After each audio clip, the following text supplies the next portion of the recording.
La Peña. Saan po kayo ngayon? Laguna po. Laguna. Saan po dyan sa Laguna, ma'am? Saglit po. Santa Cruz po. Okay, sige. Nagpa-line up po kayo dito, ma'am? Yes po. Ilang taon ka na? 68. 60? 68 na. Okay. Oo. Sa edad mo na 68, diba? Isa na lang ha. Favorite number ko na yun, 69. Kailan ho kayo magbe-birthday? Nag-birthday na po ako noong July 12. Aha. Taga? Noong July 12 po. July 12. Okay. So next year ka pa pala mag-69. Sino pong kasama mo dyan? Isa kong anak, binata pa. Binata pa. Oo. At least mayroon pa Ilan po lahat yung anak ninyo?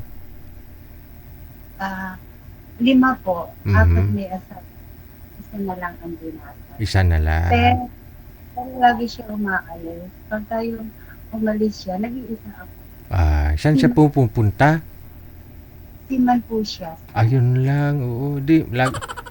Siyempre, tag-ilang buwan po yun bago makababa ulit sa barko. 8 po. 8 months. Tapos ikaw lang ho dyan mag-isa sa 8 buwan? Yes po. Pero may kapitbahay akong anak na isa. Okay. Ilang taon na po ba ilang taon na ho yung seaman? Negative na po yun, 40 na po. Wala pang asawa? Pero, hindi. May girlfriend. Pero, alam mo naman ngayon, kulang na lang ang kasal, yung bang gano'n. Kumbaga nagaganon-ganon naman sila kahit papano. Pero, walang kasal. Wala pa ho silang anak.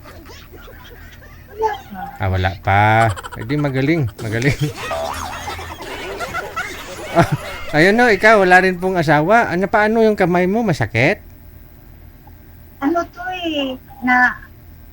kasi may kambing ako. May... Ayan yung kambing. Yun nga. Sabi ko may... Tapos? Tapos po, yung hawak-hawak ko yung tali kasi isusuga ko siya. Ngayon, biglang tumatakbo yun kasi pag biglang may kumagat sa paa nila na minsan, langgam lang, tatakbo talaga, hinila ka. Ganon?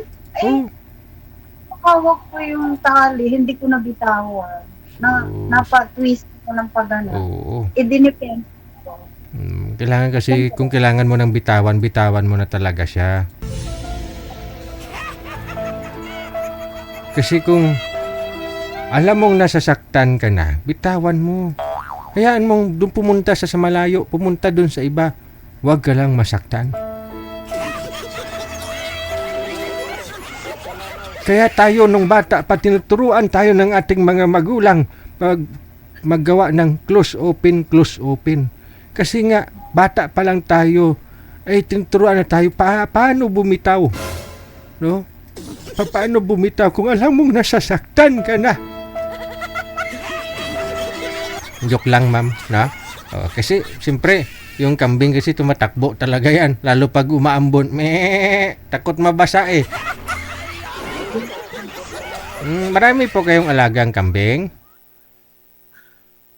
Yan po ay yung alaga pa yan ng asawa ko noon. Ang dami niya, sa JJ, ang dami niya, ang tatlong po. Nung nawala na siya, nung namatay siya, ay, siyempre, ako na ang mag-aasikaso noon. Kasi mga ay may mga trabaho. Yes. Wala akong kasama sa bahay. Yung anak ko lang, wala siya. Di ako nag-aano talaga doon sa bukid. So, ilan po lahat yung kambing ninyong natira? Ang natira ko ay 5. 5. Tapos, ay ibinenta ko na ang 2. Tapos, yung isa, iniwan ko dahil buntis. Nung nanganak, 2, parehas lalaki, di naging 3. Ayun, Yun ang nakadisgrasya sa Jesus. pero okay naman. Ah, Ano lang, tuwing gabi, nilalagyan ko ng tuba-tuba. tuba-tuba. Para sa, di ba para yun sa mga, sabi sa probinsya noon, Oo. para daw sa mga pilay. Ah, Pero hindi, ano to parang siguro litid lang. Nabugbog lang ho yan, mama. Siguro kasi kung pilay ho yan, di ka talaga patulugin. Hindi ka talaga patulugin. Nagsalita ko siya kasi para hindi ako matumba. Oo. Di ba, kasi ang weight, napunta lahat dito. Oo. Nabugbuo dyan napunta, no? Bigat, no? Ganon din nangyari sa akin nung last week. Paika-ika ako maglakad kasi may saging kasi ako doon sa bahay. May saging akong sa baba. Oo. Malapit sa pader. Ngayon, nung hinati ko siya, nung hinati ko pong gano'n, no, sa gitna ng saging. Doon lang yung maabot ko sa gitna ng saging eh.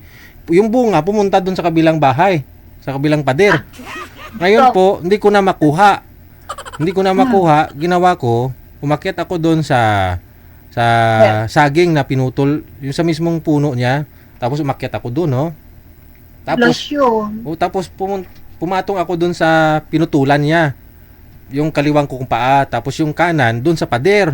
Ngayon nag-slide ako. Oo, nag-slide kasi nga basa nga po yung saging, 'di ba? Oo, tapos nakatsinilas ako. Medyo maulan pa. Nag-slide ako. Aray, gumanon. Pero medyo okay na. Last week talaga ganun ako maglakad, tabingi. Kasi lahat ng bigat ko pumunta dito sa kaliwang dito ko. So, sabi ng nanay ko, sabi niya, hindi naman yan pilay. Sabi niya, nabugbog lang yan kasi lahat ng bigat mo doon pumunta. Yun po yung nangyari sa'yo.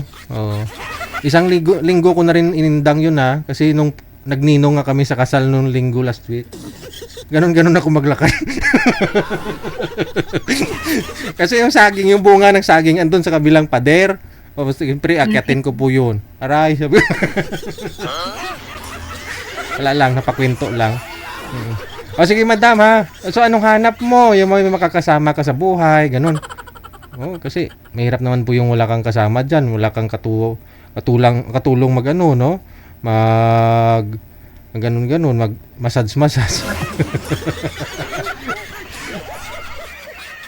Okay. No, kasi 68 ka na, no? Edaran pala ni Madam Esther to. So, madam ha, kung may meron na mo siyang makakausap, manager.